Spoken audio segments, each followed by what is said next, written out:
Libro de Neuroeducación Francisco Mora, Capítulo 1. ¿Qué es la neuroeducación? Neuroeducación es una nueva visión de la enseñanza basada en el cerebro, visión que ha nacido al amparo de esta evolución cultural que ha venido a llamarse neurocultura. Neuroeducación es tomar ventaja de los conocimientos sobre cómo funciona el cerebro integrados con la psicología, la sociología y la medicina, en un intento de mejorar y potenciar tanto los procesos de aprendizaje y memoria de los estudiantes como enseñar mejor en los profesores. Neuroeducación es también un campo de la neurociencia nuevo, abierto, lleno de enormes posibilidades que deben proporcionar herramientas útiles para la enseñanza y con ello alcanzar un pensamiento verdaderamente crítico en un mundo cada vez más calado, abstracto y simbólico. Se trata de una perspectiva de muchos aspectos diferentes y complementarios. Neuroeducación significa evaluar y mejorar la preparación del que enseña, maestro, y ayuda y facilita el proceso de quien aprende individualidad a cualquier edad. En parte el nacimiento de la neuroeducación está en la propia comunidad de docentes. Los maestros desde hace ya mucho tiempo comparten la esperanza de encontrar nuevos medios educativos basados en hechos científicos y en la neurociencia en particular. Y aún maestros o profesores reconocidos como buenos maestros o buenos profesores por los resultados que obtienen con los alumnos, admiten y afirman que sería muy positivo para ellos y que mejoraría sus capacidades docentes si se les proveyese de un mejor conocimiento de los últimos hallazgos científicos sobre la emoción, la atención, la memoria, etc. La neuroeducación puede ayudar en el proceso de potenciar la creatividad o el aprendizaje de ciertas disciplinas específicas, por ejemplo, la matemática, a partir de conocer que hay dos vías cerebrales diferentes por las que se alcanzan esos procesos y la potenciación de una u otras atenciones para enseñanzas específicas.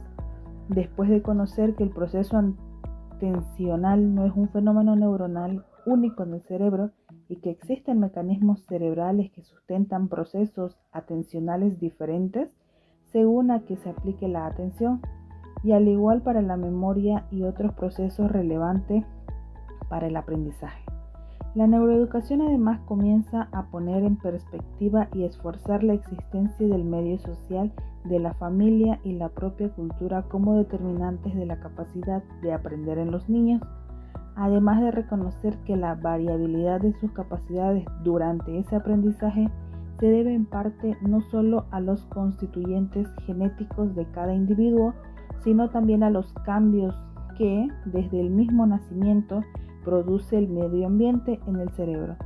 Valga como ejemplo, entre los numerosos factores ya conocidos, el efecto del tabaco sobre el recién nacido, tanto si la madre es fumadora activa o solo es entorno de la familia, y que se expresa en peores respuestas de los niños a estímulos sensoriales o una capacidad de atención disminuida cuando se les compara con otros niños que no han vivido en ese entorno.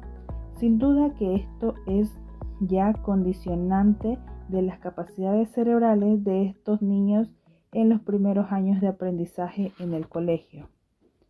La neuroeducación incluye entre sus cometidos ayudar a detectar los procesos psicológicos o cerebrales que pueden inferir con el aprendizaje y la memoria y la misma educación.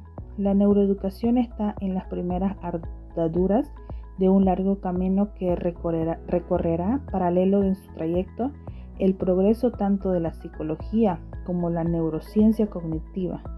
Neuroeducación trata, con la ayuda de la neurociencia, de encontrar vías a través de las cuales poder aplicar en el aula los conocimientos que ya poseen sobre los procesos cerebrales de la emoción, la curiosidad y la atención.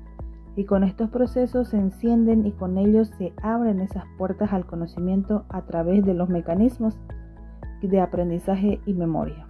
Y estos conocimientos sacan provecho e intentan aplicarlos a alumnos y los mismos maestros y profesores, pues está claro que para que un alumno preste atención en clase no vale exigirle sin más que lo haga, Eso sirve de bien poco, sobre todo si el profesor es aburrido y aún con un profesor activo y un tema que pudiera ser interesante, hay que encender primero la emoción.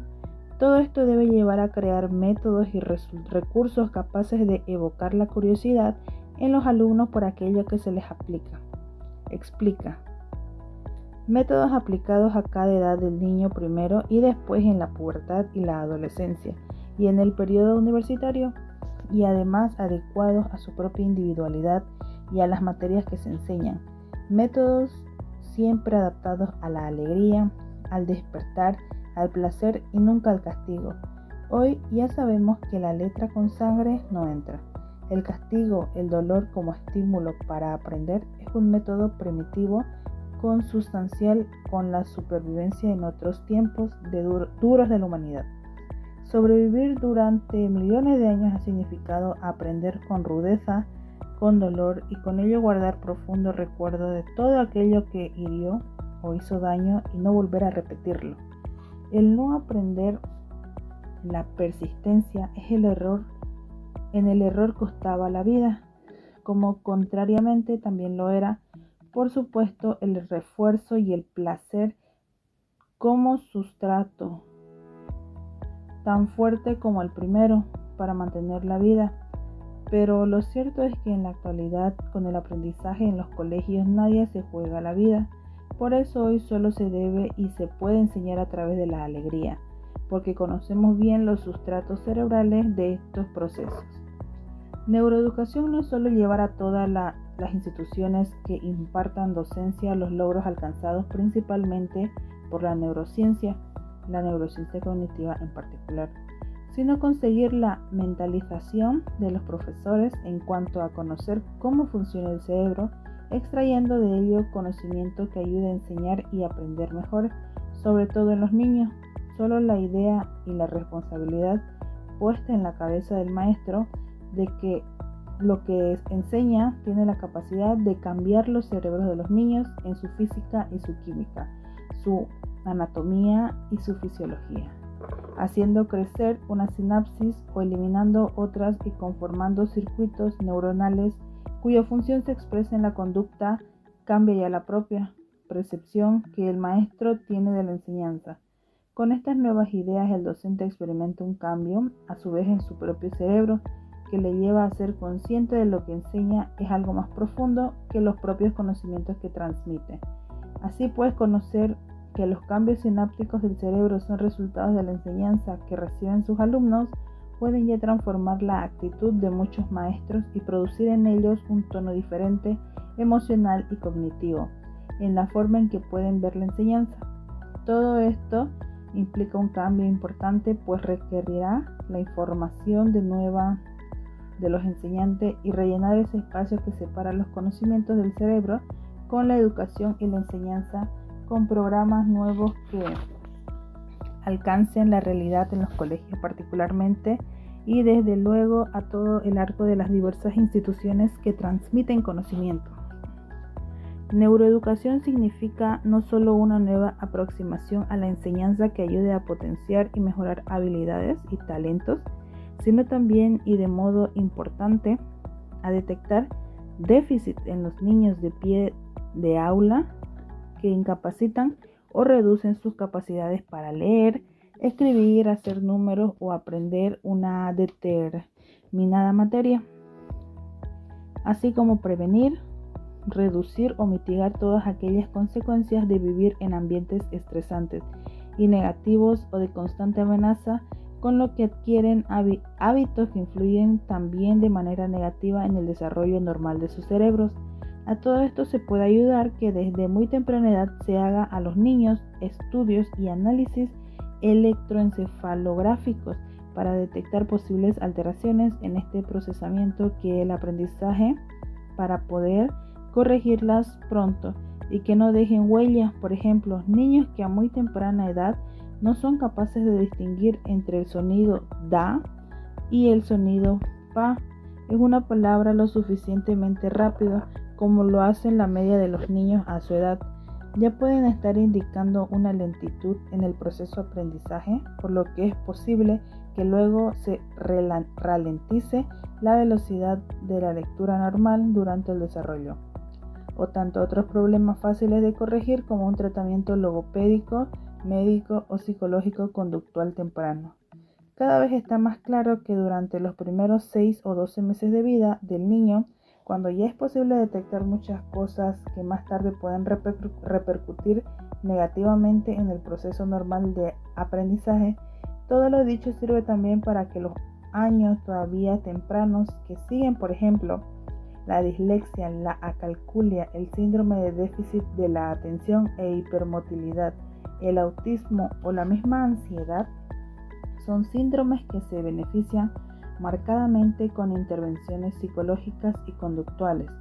Si estas se inician muy temprano y en los que el seguimiento de esta terapéutica con estudios de resonancia magnética funcional ha demostrado que un beneficio extraordinario a los niños. Neuroeducación implica también conocer los múltiples ingredientes cerebrales que participan en los procesos de aprendizaje y memoria y su significado desde la infancia y adolescencia hasta las personas adultas ya en la universidad y también en las personas mayores. El cerebro es plástico a lo largo de todo el arco vital, es decir, es capaz de ser modificado para bien por el aprendizaje a cualquier edad. Ciertamente en este arco vital los mecanismos plásticos del cerebro son menores a medida que avanza la edad de las personas. De ahí la necesidad de conocer y evaluar mecanismos y también, si no principalmente, los ingredientes diferentes que pudieran potenciarlo. La neuroeducación, pues, un campo nuevo, abierto de esperanza en el área de aprendizaje y cómo enseñar de modo que cada vez más fructífero. En esencia, la neuroeducación trata de crear puentes desde el funcionamiento del cerebro a la psicología y la conducta, construyendo un edificio de conceptos sólidos, científicamente fundamentales y construyendo o destruyendo al mismo tiempo cada trozo de ese edificio que esté mal hecho, es decir, derribando neuromitos. El resumen de todo esto permitirá apuntar que la neurociencia apunta a, número 1, conocer qué herramientas pueden proveer la neurociencia que de modo práctico, sirvan para enseñar de forma más eficiente tanto en la escuela como en la enseñanza, medida o la universidad y realmente en todo el arco de lo que entendemos como enseñanza general o especializada. Número 2.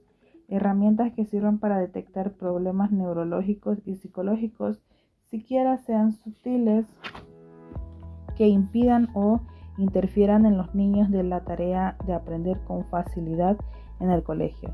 Número 3. Herramientas que sirvan para formar mejor ciudadanos críticos, logrando un equilibrio entre emoción y cognición.